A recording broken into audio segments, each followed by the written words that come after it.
반갑습니다.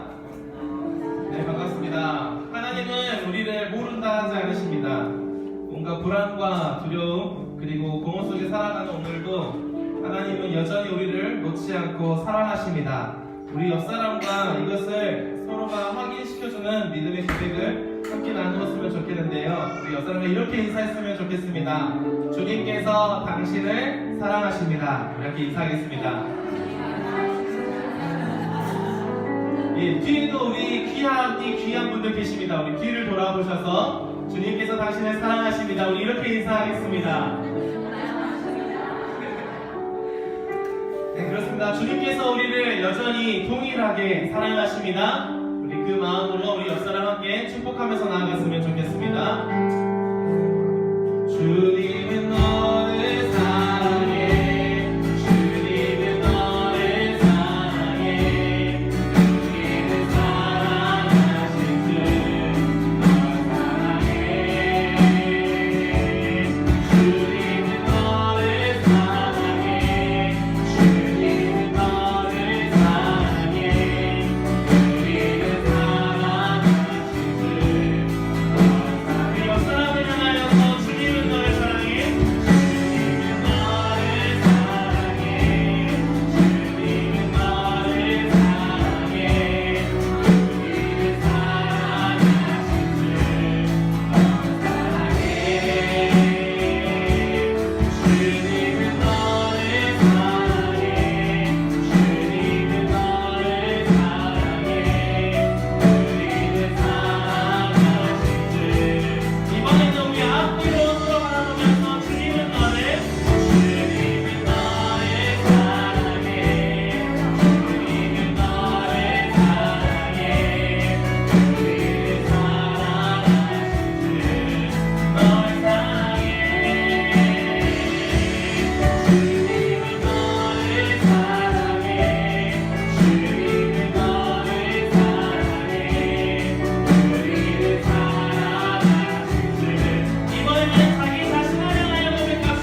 아버지십니다. 주님은 우리의 영원하신 아버지 되십니다. 오늘 그 주님 아버지 앞에 예수 그리스도 힘입어 담대히 나아가는 신앙의 고백 가진 우리 기억하는 교회 예배가 됐으면 좋겠습니다. 오늘 그 마음 담아서 이 찬양 우리 처음 부르는데요, 한번 같이 고백했으면 좋겠습니다.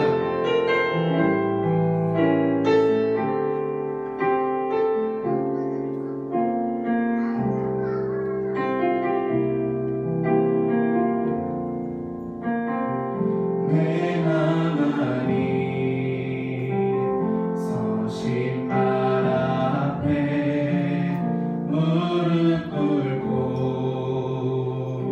경배하리. 큰 권능과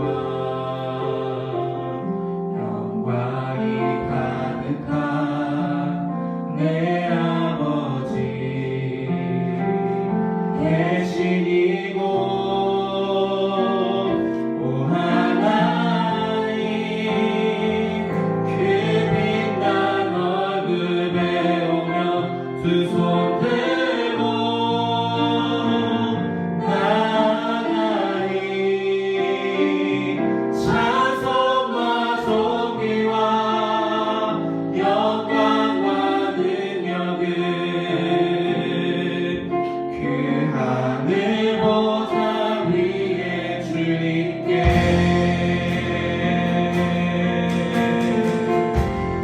내 하나님, 내 하나님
이곳에 앉으소서.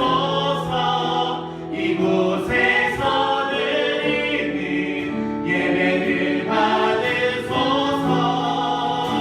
주님의 이름이 주님의 이름만이 오직 주의 이름만 우리의 삶의 고백을 들으십시다. 주님 이곳에 오시옵소서. 이곳에 오셔서 이곳에 앉으소서. 이곳에서 드리는 예배를 받으소서. 주님의 이름이 주님의 이름만이 오직 주의 이름만 이곳에 있습니다. 우리 함께 각자 기도하실 때 주님 포로에 잡혀있던 이스라엘 백성들을 끝까지 놓지 않으시고 그들을 포기하지 않으시고 내가 너희를 회복하겠다. 내가 너희를 다시 생명의 길로 인도할 것이다 라고 말씀하여 주셨습니다. 주님 오늘 그 음성이 우리에게도 동일하게 있기를 원합니다. 주님 우리의 삶의 멍에에 매여 주님께서 주신 구원의 감격을 잃어버리며 주님과 함께 동행하는 삶의 기쁨을 잃어버린 우리의 삶의 모습이 있다면 주님 그 회복의 말씀을 딛고 서게 하여 주시옵소서. 주님의 구원의 기쁨이 회복되게 하여 주시옵소서. 주님과 함께 동행하며 살아가는 기쁨이 회복되게 하여 주시옵소서. 세상의 순리를 따르지 아니하고 하늘의 뜻, 아버지의 뜻을 구하며 그것을 따르는 삶을 가장 긴 기쁨으로 여기는 삶이 회복되게 하여 주시옵소서. 시원의 대로가 열리는 것을 소원하셨던 것처럼 오늘 이 시간 우리의 삶의 길이 주님을 향하여 열리게 하여 주시옵소서. 우리같이 마음으로 주여 앞에 고백하며 나아가십시다. 기도하겠습니다.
내가 너희를 생각할 때마다 나의 하나님께 감사하며 간구할 때마다 너희 무리를 위하여 기쁨으로 항상 간구하며 너희가 첫날부터 이제까지 복음을 위한 일에 참여하고 있기 때문이야.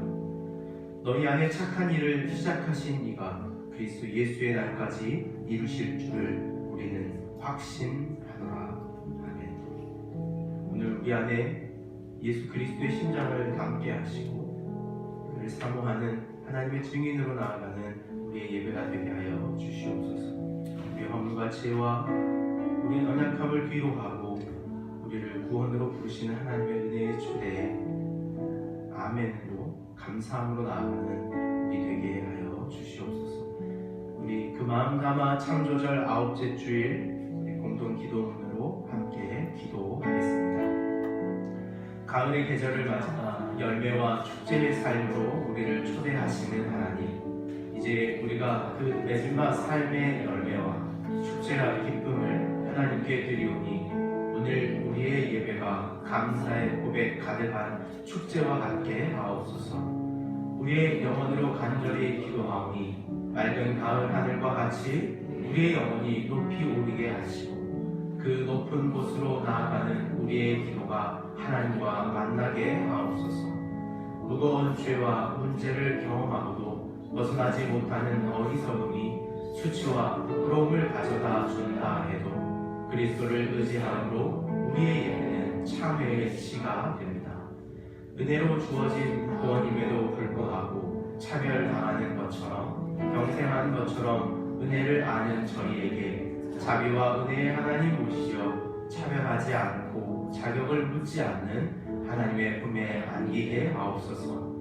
기억하는 교회의 신앙이 젊음의 열정과 도전이 있게 하시고 다음 세대의 신앙과 교회됨을 세워가는 공동체가 되게 하옵소서. 연민함으로 서로 이끌어주며 위하며 기도하는 것을 알게 하시고 내가 아닌 서로를 위한 무릎을 꿇고 이것이 이유가 되어 각자의 삶의 모양을 이해하고 수용하는 힘을 잊지 않게 하옵소서. 우리는 오늘도 구원에 합당한 삶의 언어를 배우고 나누고자 합니다. 깨닫는 지혜와 도전하는 용기를 허락해 주옵소서. 예수 그리스도 이름으로 기도드립니다. 아멘. 오늘 우리에게 주신 하나님 말씀은 구약 출애굽기 34장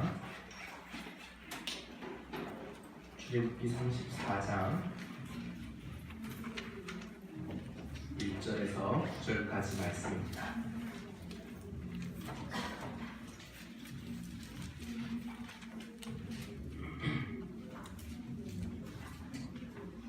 출애굽기 34장 1절에서 9절까지 말씀입니다. 구약 성경 134면에 있습니다. 출애굽기 34장 1절에서 9절까지는 모세가 하나님으로부터 받은 다음 두 번째 돌판 그 메시지의 서론과 같은 말씀입니다. 이 말씀 같이 함께 나누며 하나님께서 이스라엘이 원하는 마음을 깨닫기 원합니다. 같이 읽겠습니다.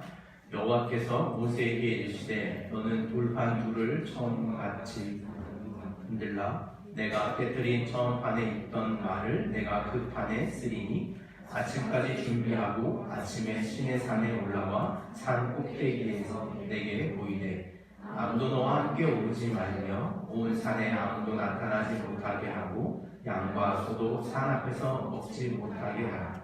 모세가 돌판 둘을 처음같이 깎고 만들고 아침에 일찍이 일어나 그 두 돌판을 손에 들고 여호와의 명령대로 시내 산에 올라가니 여호와께서 구름 가운데에 강림하사 그와 함께 거기 서서 여호와의 이름을 선포하실세 여호와께서 그의 앞으로 지나시며 선포하시되 여호와라 여호와라 자비롭고 은혜롭고 노하기를 더디하고 인자와 진실이 많은 하나님이라. 인자는 천대까지 베풀며 악과 과실과 죄를 용서하리라.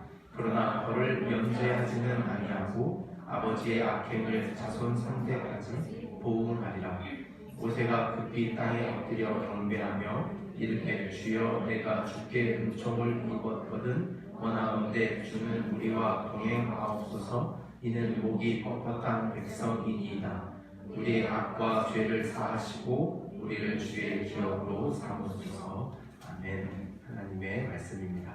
복음서의 말씀입니다. 요한복음 5장 1절에서 18절까지 말씀입니다.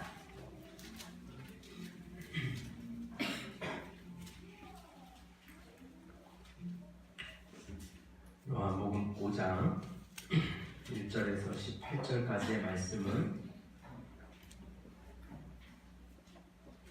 예수님께서 베데스다라는 곳에 있었던 한 사건을 보여주고 있습니다. 우리 말씀 같이 읽겠습니다.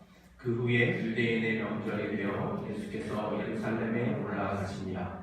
예루살렘에 있는 양문 옆에 히브리 말로 베데스다라 하는 곳이 있는데 거기 행각 5이 있고 그 안에 많은 병자, 맹인, 다리 젖는 사람, 혈기 많은 사람이 누워 물의 움직임을 기다리니 이는 천사가 가끔 못에 내려와 물을 움직이게 하는데 움직인 후에 먼저 들어가는 자는 어떤 병에 걸렸든지 낫게 되미노라.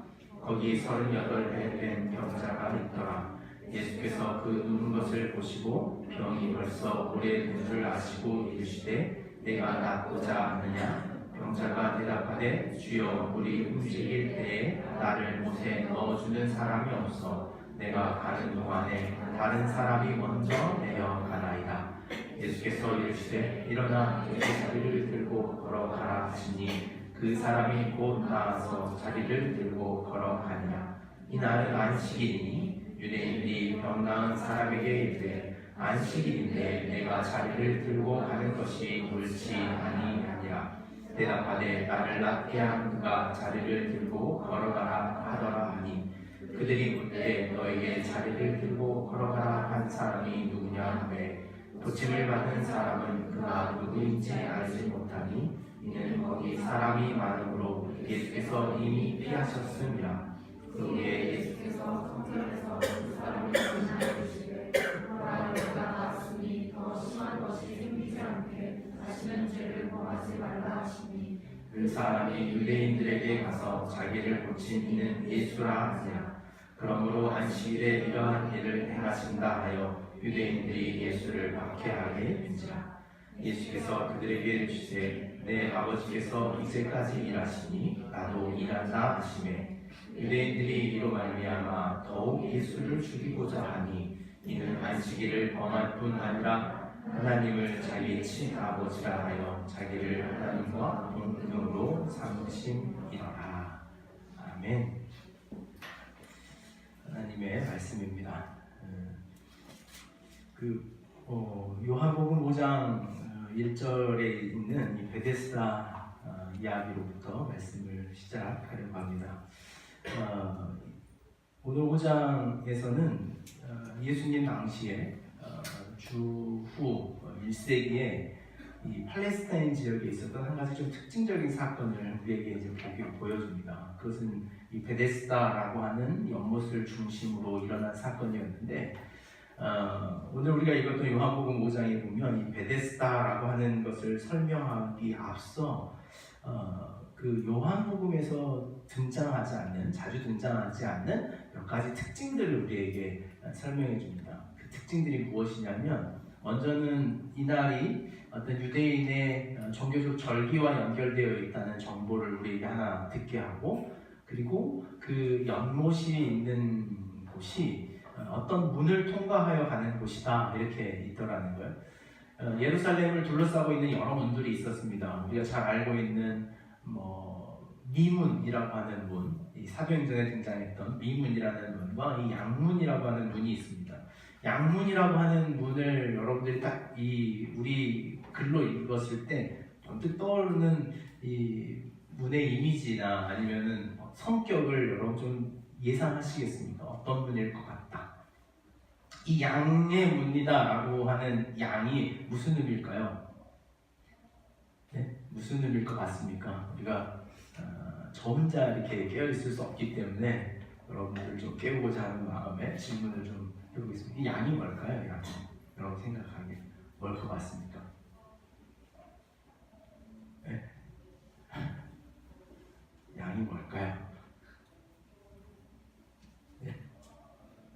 양이 뭘까요? 양이 뭐가 있습니까? 네? 양. 그 양. 네. 여러분들이 생각하는 그 양. 실제로 이 문은 제사에 사용되는 양이나 염소, 가축이 들어가는 문이라 하여 양문이라는 이름을 받습니다. 중요한 사실입니다. 왜냐하면 어떤 절기였냐면 이 양문을 통해서 양문이 열려있는 절기는 속죄제가 있었던 절기입니다. 대속의 절기.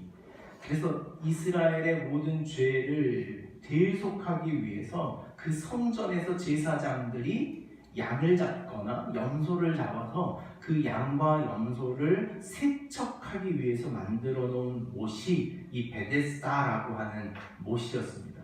그래서 이곳에서는 항상 제사장들이 그 제사를 드리기 위해서 도축한 가축들을 정리하고 그 피를 씻어내는 일을 했던 곳이 이 베데스다라고 하는 이 못의 특징이고 이름입니다.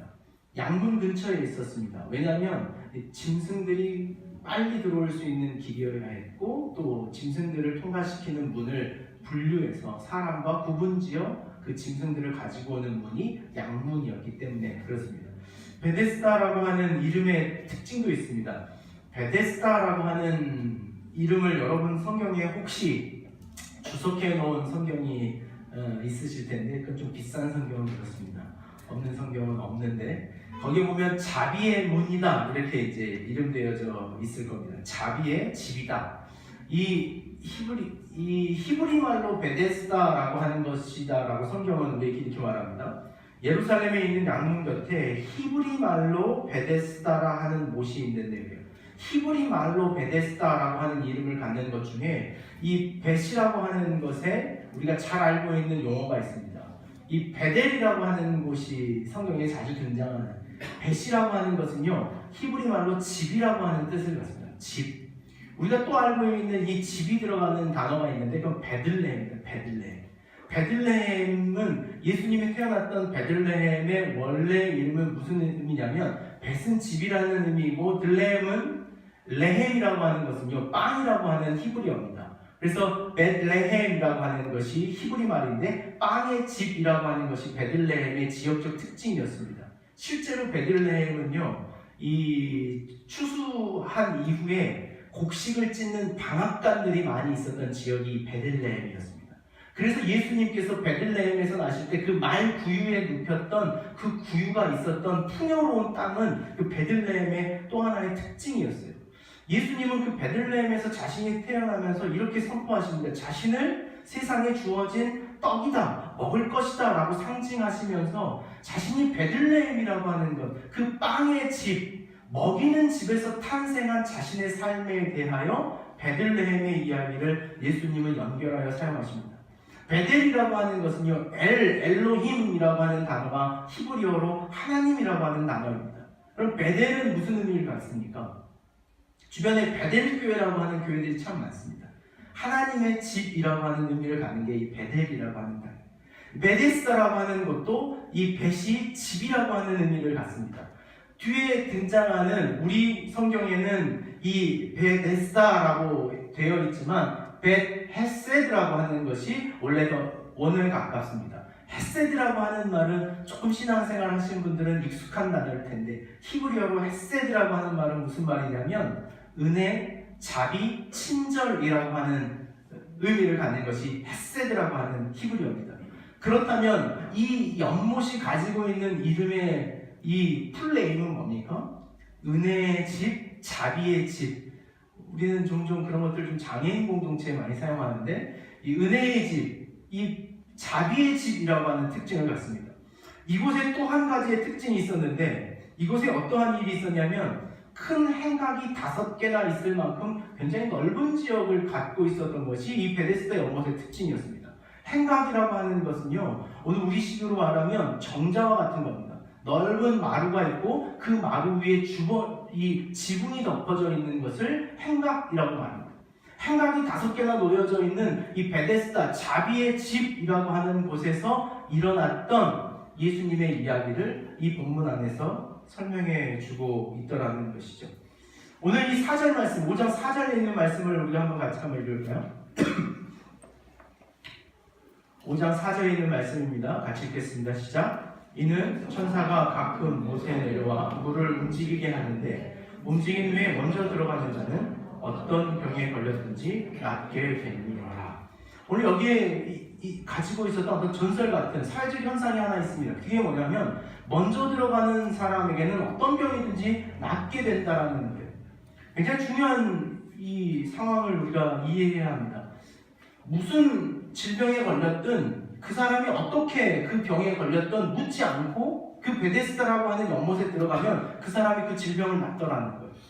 누구든지 열려있더라는 거예요. 거기에 들어가기 위해서 어떤 성별의 제한을 받거나 남녀의 남녀노소의 차별이 없는 곳이 베데스다라고 하는 이 자비의 집이더라는 차별이 없는 곳으로 등장합니다. 아무나 누구나 어떤 배경을 가지고 있고 그가 어떠한 삶의 문제들 어떻게 그 병에 걸렸든지 자기가 잘못됐든지 아니면 물려받은 질병이든지 묻지 않고 그 질병에 걸린 사람이 거기에 들어가면 나을 수 있을 것이다 라고 하는 사회적 현상이 그들 가운데 일어나고 있었다. 그것이 베데스다라고 하는 연못의 사람들이 몰려 있었던 특징이더라는 거죠. 자비의 문이라고 하는 이름에 걸맞습니다. 자비의 집, 은혜의 집이라고 하는 이름에 걸맞게 누구나 어떤 사람이든지 거기에 들어가기만 한다면 병을 나을 수 있더라는 거예요. 그러나 이 본문을 자세히 보면 그 누구나라고 하는 것에 아무런 전제와 조건이 없는 것처럼 보이지만 절대적인 조건이 하나 있다는 것을 이 말씀 안에서 우리는 보게 됩니다. 그 절대적인 조건이 뭡니까? 절대적인 조건 하나가 등장합니다. 그것은 먼저 들어가는 사람 한 사람에게만 그것이 주어지더라는 거예요. 먼저 들어가는 한 사람. 차별 없는 것처럼 보였던 그 누구나라고 하는 말에 속아버리는 오늘 우리의 삶의 모습을 이 베데스다 안에서 보는 거예요. 누구나 허락되어 있더라는 거예요. 누구나에게 열려있는 곳이다 라고 하는 우리의 삶을 붙잡고 있는 그 속임수가 그러나 결국에 가서는 누구나가 아니라 먼저 앞서가는 사람 한 사람에게 그 기회와 그 병을 낫는 치료의 역사가 일어나더라는 거예요. 그것이 오늘 우리가 가지고 있는 우리의 삶의 현장과 동일한 것이고 우리의 시대를 이 베데스다와 같은 것으로 연결해 볼 수 있더라는 거예요. 여러분, 기회가 균등하게 있는 것처럼 보이는 함정이 있습니다. 모든 기회가 균등한 것처럼 말하는 누구나라고 하는 전제가 주는 함정과 벗어나지 못하게 하는 유혹과 같은 것이들. 오늘 우리 사회에 널려있는 자기 개발서나 어떤 성공 사례들을 보면 다 이런 이야기로부터 시작합니다. 누구나 이와 같이 한다면 성공할 수 있다. 누구나에게 열려있는 기회이고 누구나 그렇게 할 수 있다 라고 하는 것으로 그곳 안에 머물게 하더라는 거예요. 우리는 그것을 바꿔서 이렇게 말합니다. 그것을 희망 고문이다 이렇게 말하더라는 것이죠. 치열하게 경쟁이 일어나야 된다는 것을 뒤로 하고 누구나에게 열려있는 것처럼 세상은 우리를 붙잡아 놓고 오늘 우리를 멈춰서게 하더라는 거예요. 제가 이 말씀을 묵상하던 중에 다니면서 어떤 환상과 같은 것들을 종종 봐요.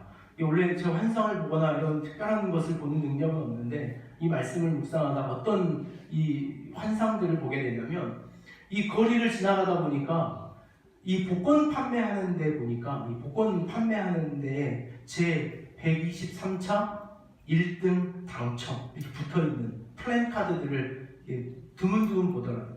제가 그것을 볼 때마다 이런 생각이 드는 거예요. 아, 저게 이 시대의 베데스다 같은 곳이구나. 누구나 될 수 있다라고 하는 가능성을 열어놨지만 결국은 누구나가 아닌 것을 속이고 그곳에 몰려있게 하고 그곳에 붙잡혀 살아가게 하는 이 시대의 속임수와 함정과 같은 것이 베데스다의 연못, 그 예수님 당시 2000년 전에 있었던 팔레스타인에 있었던 베데스다가 오늘 우리 시대에 있는 우리의 삶의 모양이구나 라는 것을 보게 되더라는 거예요. 여러분, 이 베데스다에 대한 이야기를 우리가 좀 더 깊게 여러분의 상상성, 머릿속에 이 베데스다 연못을 좀 그려보면 좋겠다는 생각을 하게 됩니다. 직장을 3기로 투병 중인 제 친구가 있습니다. 아이가 이 아들 하나 그리고 아들 쌍둥이 이렇게 해서 아들만 셋 있는 가정입니다. 큰아이가 8살이고 둘째 쌍둥이들이 5살이에요. 얼마나 험한 집입니까? 근데 작년 올 초에 건강검진을 받던 중에 직장암 3기 판정을 받았어요. 항암 투병을 하면서 굉장히 밝은 친구였는데 여러 가지 자신이 겪었던 삶의 이야기들을 짧은 에세이로 묶어서 책을 하나 출판하겠다는 마음을 가졌습니다. 지난주에 저한테 그 원고가 정리됐다고 보내왔어요. 한번 읽어주라. 읽어주고 이 추천사를 하나 써주면 좋겠는데 한번 쭉 읽어보고 써주라 라고 했는데 그 책 안에 있는 내용이 그렇습니다. 이 짧은 에세이의 제목이 암 박사. 병원에 있는 모든 환자는 전부가 암 박사다. 병명도 다 다르고 체질도 생활 환경도 다 다르지만 모두가 자기가 하는 처방이 최고라 하며 옆에 있는 환자에게 열변을 토한다. 모두가 그렇게도 잘 아는 암에 걸려 있으면서도 서로가 암 전도사가 되어 있다. 이렇게 중간에 써 있더라고요. 여러분, 이 암병동을 한번 상상해 보십시오. 어쩌다가 걸렸는지, 왜 그런 병에 걸렸는지, 너는 무슨 암인지, 너는 어떤 암으로 어떻게 고통을 당하고 몇 번이나 항암을 했고 지금 몇 차례 남았는지, 경과는 어떤지, 자식은 얼마인지. 이 요한병원 안에 있었던 이 암병동의 이야기를 듣던 중에 베데스다가 떠올랐어요. 베데스다의 삶의 모습은 그렇지 않았을까라는 거예요. 그것이 왜 걸렸는지, 어쩌다가 여기에 와 있습니까? 라고 묻더라는 거예요. 오늘 이 베데스다 연못에 몰려있는 사람들의 이야기를 3절에서 이렇게 우리에게 설명합니다. 그 안에 많은 병자, 맹인, 다리 저는 사람, 혈기 많은 사람이 누워 물의 움직임을 기다리니 라는 거예요. 그들이 한데 모여서 이 베데스다라고 하는 곳에 이 자신의 삶을 누리고 있습니다. 많은 질병에 있는 사람들, 특별히 그게 앞을 못 보는 사람들, 다리를 저는 사람, 마른 사람. 여기서 마른 사람이라고 하는 것을 우리 시대의 의학적 용어로 표현하자면 소아마비와 같은 장애를 가지고 있는 사람, 신경이 말라버린 사람들을 의미하는 것이죠.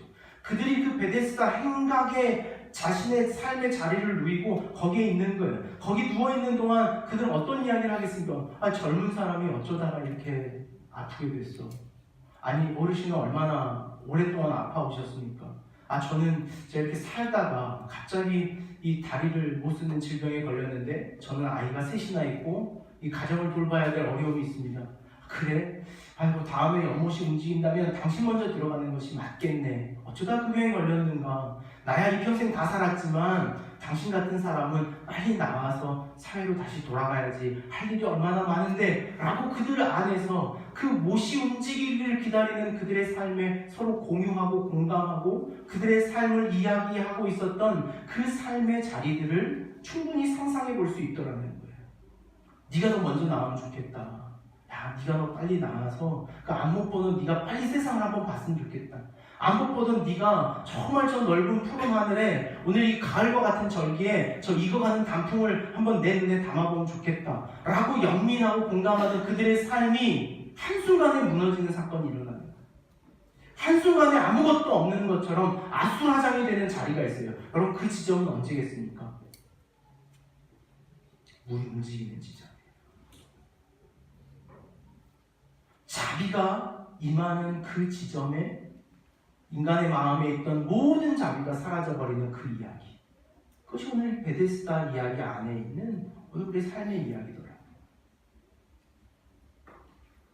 오늘 우리가 이 시대를 살아가며 충분히 타인의 삶을 공감하고 연민하고 자비할 수 있습니다. 그러나 그것이 언제 무너지더라고요? 그건 나와 경쟁이 붙었을 때 무너집니다. 저 사람이 살면 내가 죽는다 라고 하는 의식에 우리는 우리 내면에 있던 자비와 타인에 대한 공감과 연민이 사라지는 지점과 만나더라고요. 오늘 우리가 이 천사가 내려와 물을 움직이는 순간을 살아가는 시대인지 모르겠어요.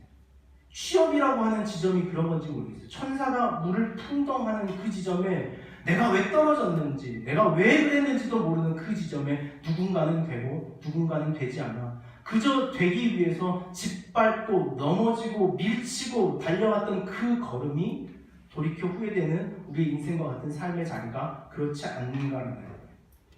여러분, 베데스다에 몰려서 자신들의 삶을 공유하고 있던 사람들이 어느 날 갑자기 물이 동합니다. 불현듯 뛰어가기 앞서 움직이는데 서로를 밀치고 그 순간에 얼마나 그 행각이 아수라장이 되겠습니까?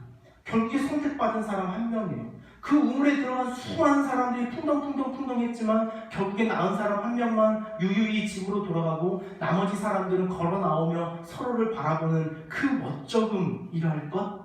그것이 오늘 우리 사회가 갖고 있는 어려움 아니고 아픔 아니겠습니까? 내가 밀쳤던 사람을 돌아오며 다시 봐야 해요. 난 네가 먼저 가면 좋겠다라고 말은 했는데 막상 물이 움직이자 밀치고 버리끄댕이 잡고 다리를 걸고 했던 그들의 삶을 다시 돌아오며 만나야 되는 그들의 삶의 자리와 오늘 우리의 삶의 현장은 너무나 일치해 있더라는 거예요. 경쟁이 등장하자마자 세상의 자비와 연민과 동정이라고 하는 것이 사라져버리는 이 시대의 베데스다 삶이 오늘 우리가 살아가고 있는 우리의 삶의 모습과 너무나 일치하더라는 거예요. 오늘 우리 사회가 너무 지나치게 경쟁 중심 사회로 흘러가는 것에 대한 모든 사람들의 통회함과 아파함은 있습니다. 그러지 말아야지.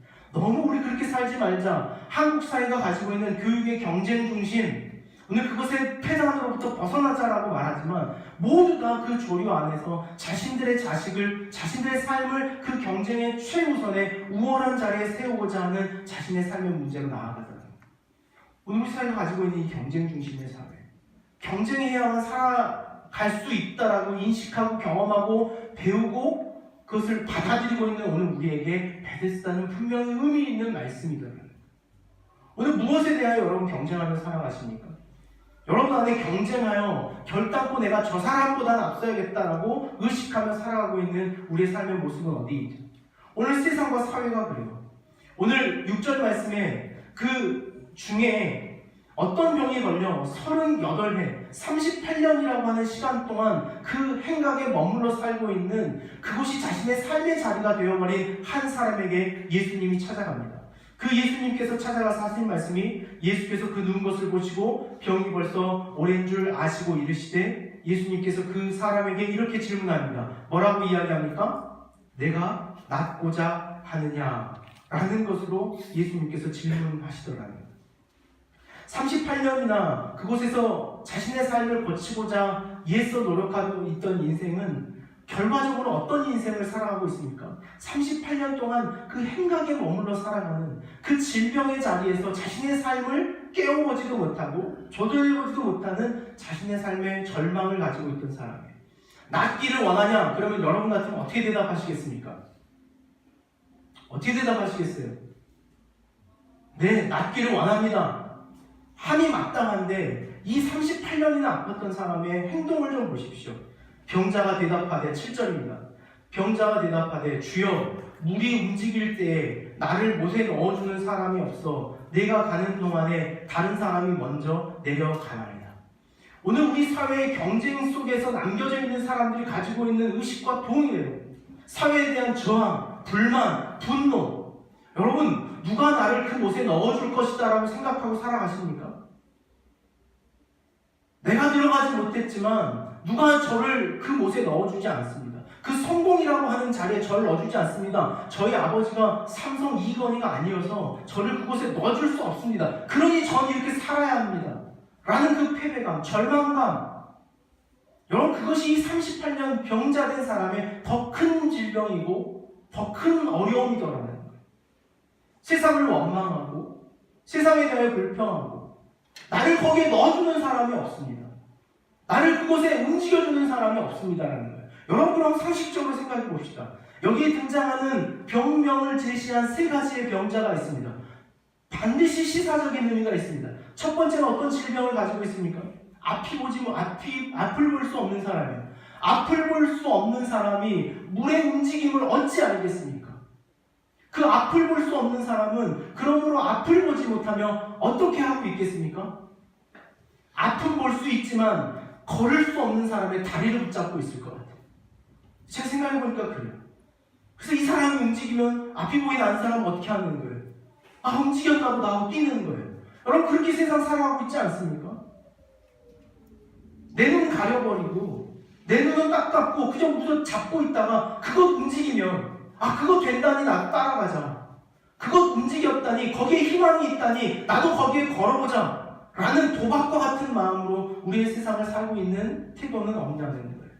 다리를 저는 사람의 특징은 뭡니까? 움직임을 봐도 누가 부축해주지 않는 한 걸어갈 수 없는 사람이에요. 수화마비에 걸린 사람도 마찬가지입니다. 누군가의 도움이 없이는 거기에 들어갈 수 없는 사람들의 집단이더라는 거예요. 어쩌면 이것이 오늘 우리 사회의 시대적 모습이고 오늘 우리가 살아가고 있는 삶의 모양인지 모르겠어요. 이 모든 사람들의 특징은 뭡니까? 누가 도와주지 않고서는 그곳에 들어갈 수 없는 사람들의 모임이더라는 거예요. 그렇다면 베데스다에 물이 움직였을 때 가장 먼저 거기에 들어간 사람은 누구였을까요? 누구였을 것 같습니까? 가장 도움을 필요하지 않는 사람이 들어갔던 거예요. 가장 도움을 많이 필요로 하는 사람은 뒤로 밀려나고 가장 도움이 필요 없는 자신의 자력으로 세상을 살아갈 수 있는 조그만큼의 노력만 있으면 더 많은 것을 얻을 수 있는 사람이 늘 그 연못에 들어가는 거예요. 그냥 감기 걸린 사람, 그냥 여기 좀 뽀드리지 나서 이쁜 얼굴에 좀 안 이쁘다고 생각하는 사람, 다 가진 사람, 이미 주어져 있는 사람, 이미 소유하고 있는 사람들이 그 물이 움직이자마자 더 많은 것을 추구하기 위해 살았던 시대, 그것이 자비의 문이에요. 여러분, 자비 없는 자비의 집을 보는 거예요. 물론 우리 시대의 모습과 같지 않습니다. 더 많은 도움이 필요하고 더 많은 어려움을 가지고 있는 사람들은 뒤로 밀려나고, 앞서 자신 스스로 자력으로 할 수 있는 사람들마저 그 자비의 문, 그 은혜의 문을 독차지하고 있는, 은혜의 집을 독차지하고 있는 오늘 우리 사회의 이 경쟁 중심의 사회, 오늘 그것을 살아가는 저와 여러분의 이 아픔, 이 현장에 누가 찾아오는 거예요? 누가 찾아오셔야만 되는 거예요? 예수 그리스도가 찾아오시는 거예요. 여러분 잘 보세요. 오늘 그 자신의 삶에 찾아와서 예수님이 이렇게 질문하시는 거예요. 내가 낫고자 하느냐? 그건 뭐예요? 낫고자 하느냐의 질문으로 끝나는 거예요. 네가 빨리 정문에 들어가고 싶냐? 오늘 우리의 기도의 문제가 여기에 있는 거예요. 하나님, 저를 빨리 저 성공의 문에 넣어주세요의 문제가 아니더라는 거예요. 오늘 이 사람은 그러는 거예요. 당신이 성한 사람이거든, 당신이 멀쩡한 사람이거든, 나를 도와 저 물에, 베데스다에 넣어주십시오라고 예수님께 바라는 거예요. 예수님은 은혜라고 하는 것, 내가 너희들에게 주는 은혜, 하나님이 너희들에게 베푸는 은혜는 그런 것이 아니다. 우선순위 경쟁과 차별과 조건으로 주어지는 은혜가 아니라 너의 삶을 이 자리에서 일어나게 하는 것이 은혜다 라고 당시의 은혜를 다시 말씀해 주더라는 거예요. 그 은혜를 경험한 사람의 오늘 이 무지함을 우리가 다시 한번 볼 필요가 있습니다. 예수님께서 치료함을 받습니다. 8절 말씀을 한번 같이 읽을까요? 8절, 예수께서 이르시되 일어나 내 자리를 들고 걸어가라 하시니, 이것이 예수님의 치유의 메시지 단 하나였어요. 여기서 벗어나라. 베데스다 아니다. 내 인생의 구원과 내 인생에 베푸실 하나님의 자비는 여기에만 있는 것이 아니라 너의 모든 삶에, 너의 인격의 자리에 존재하는 것이다 말씀하십니다. 9절 말씀을 볼까요? 그 사람이 곧 일어나서 자리를 들고 걸어가니 이날은 안식일이라. 여러분, 한 가지 이 자리를 들고 일어난 사람의 특징을 12절에서부터 13절까지 또 하나 우리에게 읽게 합니다. 12절 말씀을 보면 그들이 묻되 너에게 자리를 들고 걸어가라 한 사람이 누구냐 하되 고침을 받은 사람은 그가 누구인지 알지 못하니. 여러분, 이 한계에 있는 것 같아요. 오늘 우리가 예수 그리스도를 영접했다는 것에 대한 한계가 여기에 있는 것 같아요. 베데스다라고 하는 곳에서 자신을 고쳐준 사람을 발견하지 못했던 그들의 한계와 재난점이 어디 있겠습니까? 그들이 왜 예수님을 알아보지 못했을까요? 왜 예수님을 보지 못했을까요? 그것은 그들의 시선이 모두 베데스다에 빼앗겨 있기 때문에 그래요. 성공이라는 것, 타인과의 경쟁에서 앞서야겠다는 것, 그래서 그는 예수님조차도 어디에 이용했던 거예요?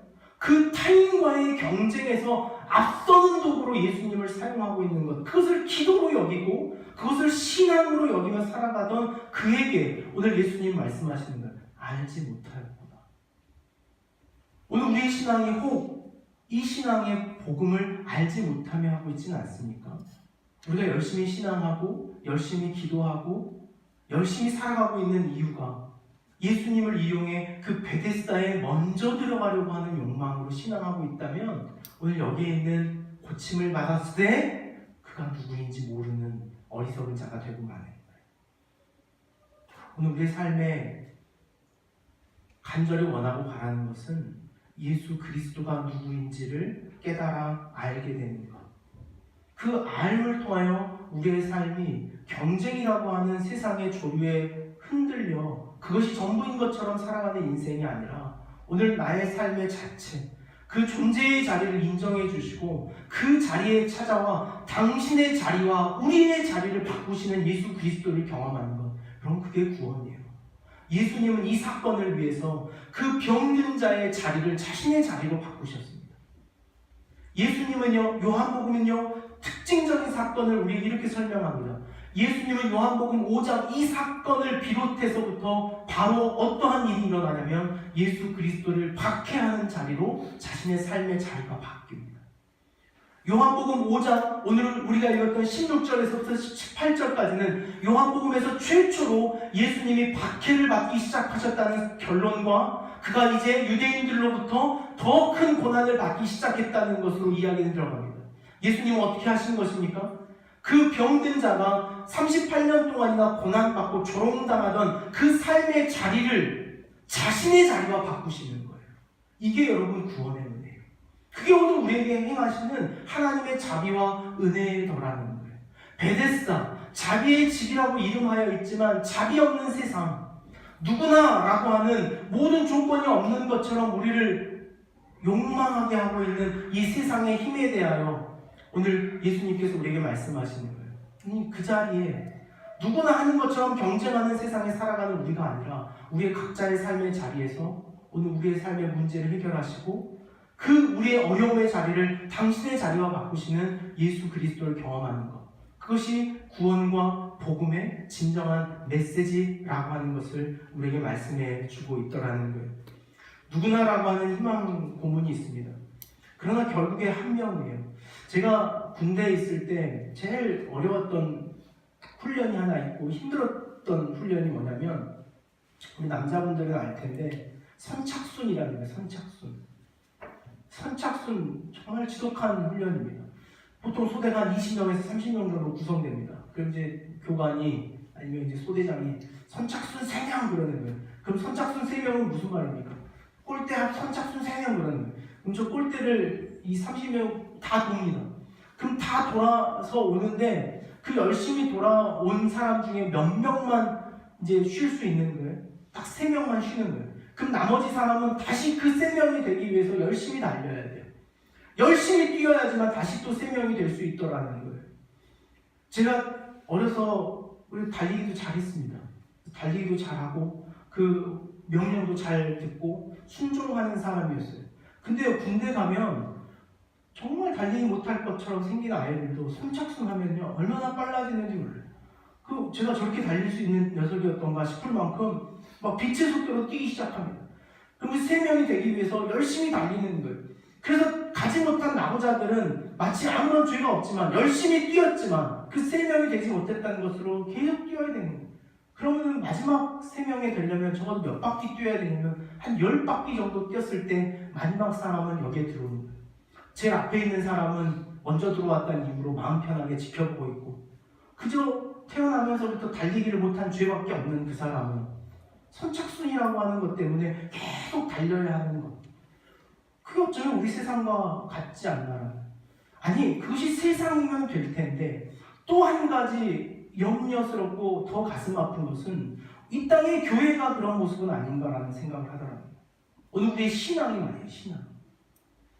오늘 내가 가지고 있는 신앙이 오늘 이 당시에 이 유대인들이 가지고 있었던 신앙처럼 자비의 집이라고 교회를 열어놓고 자비 없는 교회를 만들어가고 있는 것이 이 땅의 교회가 아니더라고요. 오늘 우리 안에 하나님 나라는 뭡니까? 여러분 안에 경험된 하나님 나라는 뭡니까? 여러분이 이뤘습니까? 여러분이 열심히 달려서 선착순해서 일본으로 들어와서 더 큰 하나님의 나라 차지했고 그 뒤에 들어와서 하나님의 나라 차지한 겁니까?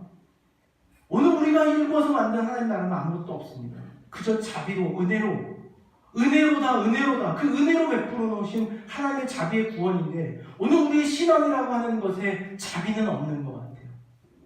세상에 대해서 규정합니다. 넌 아직 행각에 좀 있어. 너는 아직 동성애를 하고 있으니까 넌 안 돼. 넌 아직 문제가 있으니까 넌 안 돼. 넌 아직 깨끗하지 않으니까 교회에 들어올 수 없어. 넌 아직 온전하지 않으니까 교회에 들어오는 것은 다음 기회야 라고 자비의 문, 자비의 집이라고 지어놓은 교회가 자비를 잃어버린 신앙을 하고 있는 이 시대가 아닌가라는 것을 보는 거예요. 여러분, 이 베데스다 못이 어디에 있었다고요? 예루살렘 성전 안에 있었어요. 여러분의 신앙은 어떻습니까? 오늘 여러분의 신앙이 얼마나 세상과 수용하고 그들을 받아낼 수 있고 그들을 끌어낼 수 있는 하나님의 나라의 자비로 가득 채워져 있습니까? 아니면 이렇게 움켜 싸야지만 더러운 것이 저 동성이가 들어오면 나는 어떻게 견뎌? 난 때가 묻을 거야. 저 손 마른 사람이 내 옆에 온다면 내가 어떻게 버틸 수 있을까? 난 내 신앙은 거룩하고 경건해야 돼 라고 하는 것으로 혹 여러분 안에 자비 없는 자비의 집을 만들어 살아가고 있지 않냐는 거예요. 우리가 타인에 대해서 우리의 신앙은요, 어쩜 이렇게 자비 없는 신앙이 되어 있는지 모르겠습니다. 신앙이 깊어지면 깊어질수록 더 하는 건 차별이에요. 한국교회가 이번에 합동이나 통합이라고 하는 큰 중요한 교단이 이번 총회를 통해서 내린 결정은 그런 거예요. 카톨릭이 구원이 있는지 없는지를 규정하자. 성서 한국 운동이 구원이 있는지 없는지를 규정하자. WCC라고 하는 초교파적 운동이 이 구원이 있는지 없는지를 규정하자. 그래서 차별하고 세상의 차별에서 우리만 거룩을 입자. 여러분, 그건 아니죠. 그건 신앙일 수 없는 거예요. 여러분의 신앙도 마찬가지예요. 오늘 우리 안에 있는 자비의 용어로 타인을 수용해가고 받아들여가는 거예요. 오늘 저희 교회는 언어를 수정해 자신의 삶과 타인의 삶을 연민하는 것에 대한 도전과 훈련을 이 창조절에 맞춰 하나님께서 우리를 지으셨다면 그 지으심에 합당하게 우리의 삶을 바꾸자라고 하는 도전을 우리가 반복적으로 하고 있습니다. 제가 지금 안타까운 것은 그것에 대하여 지나치게 너무 더디더라는 거예요. 도전하지 않더라는 거예요. 여전하더라는 거예요. 여전히 거칠고 여전히 파괴적이고 여전히 지배적이고 여전히 경쟁하고 있는 우리의 삶을 신앙이라고 하는 것으로 다 덮어버리는 훈련만 반복해서 한다면 여러분, 우리의 신앙의 다음은 더 병들고 더 악해져 있을 가능성이 크더라는 거예요. 무엇으로 어떻게 하십니까? 오늘 우리 안에 있는 그 자비의 집, 자비의 못이라고 하는 곳이 정말 메말라버린 것은 아닌지 라고 하는 신앙의 도전과 다른 깨우침을 우리 안에 주고자 하시더라는 거예요.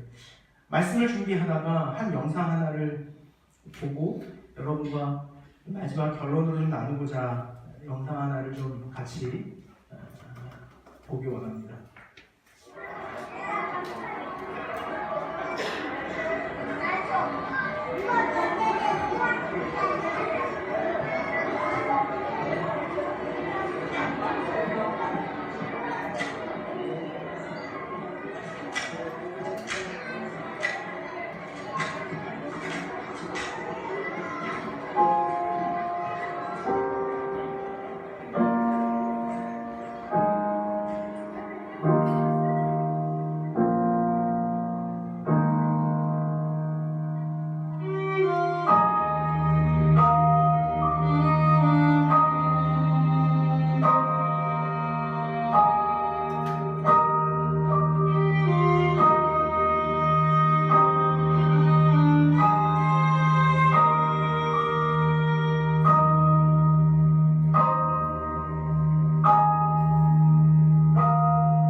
다 떨어진 신발을 신었지만 그의 삶이 참 크고 멋있다는 생각을 하게 됩니다. 다 떨어진 신발, 그래서 세상을 구걸하며 살아가야 되지만 가장 큰 사람을 본 듯한 느낌을 가졌습니다. 우리가 그런 사람이어야 되지 않겠습니까? 우리 안에 있는 자비, 복음이라는 것이 경쟁의 누구를 이겨내는 것, 그것을 우리 시대의 가치관으로 알고 복음과 만난다면 만날 수 없습니다. 경쟁에 타인을 앞서는 것을 목표로 신앙한다면 그 신앙의 정점은 결단코 바른 길일 수 없습니다. 여러분, 벗겨져 있지만, 헐벗었지만 그의 삶의 자리를 가장 크고 아름답게 볼 수 있었던 저 삶의 모습처럼 오늘 우리 신앙이 타인과 경쟁하는 것을 갖지 않고 하나님의 나라라고 하는 것은 오늘 내 삶에 주어진 내 삶을 다시 세우시고 나와 동행하신다는 믿음으로 살아가는 것, 그것이 오늘 우리의 신앙의 진정한 의미와 가치가 되는, 그것을 위하여 신앙하고 그것을 우리의 멋으로 알고 살아가는 저와 여러분이 될 수 있기를 원합니다. 말씀을 준비하면서 원래는 한 5페이지 정도 제가 준비하면 30분이 거진 돼야 끝나는 것이 맞는 설교인데 오늘 무척이나 일찍 끝나지는 것 같습니다. 별로 컨디션이 제가 안 좋아서 그런지 제가 말을 하고 금방 잊어버려가지고 잘 전달이 됐는지 모르겠다는 마음이 있는데, 혹시 필요하시면 원고를 제가 부족한 것은 가져가십시오. 그러나 결론은 다시 한번 명확히 했으면 좋겠습니다. 우리를 지으심은 타인과 경쟁하라고 지으시지 않았다는 거예요. 우리를 놓으심은 너와 나를 분류하고 선긋고 나누는 것으로 우리를 부르시지 않았다는 거예요. 그러면 돼요. 그럼 우리가 굳이 말을 배우거나 공감을 배우거나 말을 예쁘게 하지 않아도 타인에 대하여 그렇게 할 수 있는가? 오늘 그것이 저와 여러분이 누리기 원하는 하나님의 나라, 그 은혜의 집 되기를 원합니다. 말씀을 준비하면서 오늘은 좀 여러분들과 축복하는 시간을 좀 가졌으면 좋겠다라는 마음을 주셨어요.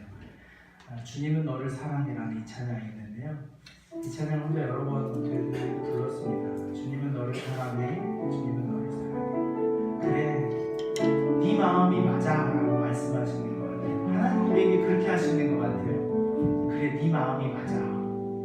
지금 네 마음이 맞다 해주시는 것 같아요. 저 죽을 것 같은데요? 라고 해도 하나님 우리한테 너 그 무슨 말이야? 죽는다는 말 함부로 하는 거 아니야? 라고 하는 게 아니라 그래, 맞아. 너 지금 죽을 것 같구나. 너 죽을 것 같이 힘든데 지금 버티고 이겨내고 있구나. 그래, 너 지금 죽을 것 같구나. 인간이라는요, 인간이 메시지를 듣는 것은 그 사실관계를 파악하는 것이 아니라 그 인격적 관계 안에서 메시지를 듣는 거예요. 타인의 삶이 죽겠다 그럴 때 오늘 우리의 신앙이 하는 잘못된 태도는 뭐냐면 자꾸 교훈하려고 해요. 그거는 신앙 아니야? 그렇게 하는 거 아니야. 근데 오늘 하나님 말씀 보고 제가 느끼는 것은요, 그래, 너 힘들구나. 너 지금 어렵구나. 너 지금 겨우 하고 있구나. 그렇구나. 그래, 네 마음이 맞다. 괜찮다. 그럼 근데 그게 사람을 살리더라는 거예요. 그게 인생을 세우더라니까요. 가르치고 깨우쳐서 인생이 살아가는 것이 아니라 공감해주고 존중해줄 때, 여러분 하나님 언제 그렇게 뜨겁게 만나셨습니까? 예수님 얼마나 인격적으로 만났던 그 경험이 없는데, 그래, 힘들지. 진짜 죽겠는데요, 못하겠는데요 할 때, 그래, 너 지금 죽겠구나, 못하겠구나, 그렇구나 라고 인정해 주실 때 주님을 만나는 것 같아요. 우리 믿음의 고백으로 옆에 있는 사람을 있는 모습 이대로 축복해 줬으면 좋겠습니다. 주님은 너를 그대로 사랑하신답니다. 이 찬양의 고백으로 좀 교제하는 시간이 있었으면 좋겠습니다. 주님은 너를 사랑해.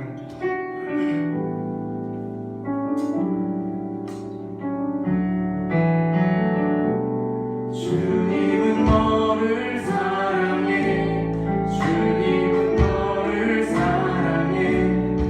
우리를 사랑하신 주 너를 사랑해.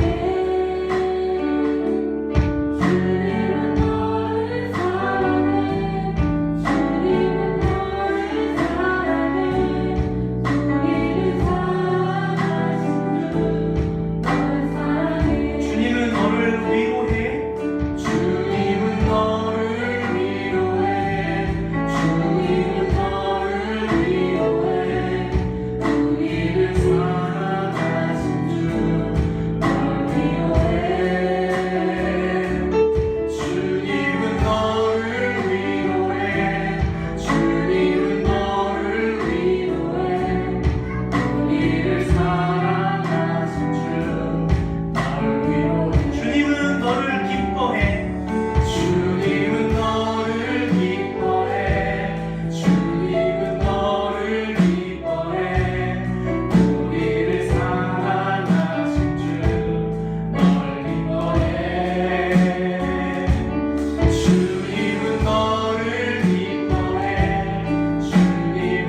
옆에 있는 사람이 힘들어하니 우리 기도할까요? 옆에 있는 사람이 위로를 구하니 우리 그를 위로해달라고 하나님께 구하는 시간을 가지십시다. 내 필요가 아닌 그가 필요하기 때문에, 그가 저 못에 들어가기를 원하기 때문에 오늘 우리가 이 시간 함께 우리 지체들을 위해서, 옆에 있는 사람들을 위해서 좀 기도하는 시간을 가졌으면 좋겠습니다. 우리 함께 기도할까요?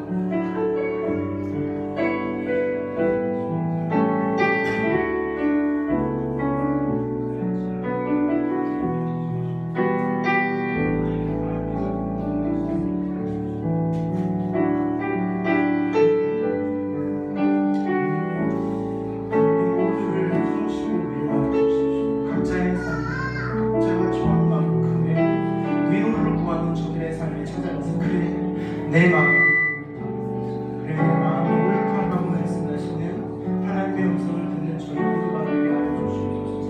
오늘 우리의 지체들이 서로를 앞다투어 경쟁하는 것이 아니라, 내가 누군가 앞에 서라고 하는 것이 아니라, 오늘 우리의 존재가 그 경쟁을 위해 주어진 존재가 아니라는 것을 다시게, 우리의 존재 자체, 우리가 서 있는 그 자리 자체를 인정하시고 수용하시고 대하시는 하나님과 만나는 오늘 우리 모두가 되게 하여 주시기 원합니다. 주님 역사하여 주시옵소서.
감사합니다. 우리를 위로하시고 붙잡아 주시니 감사합니다.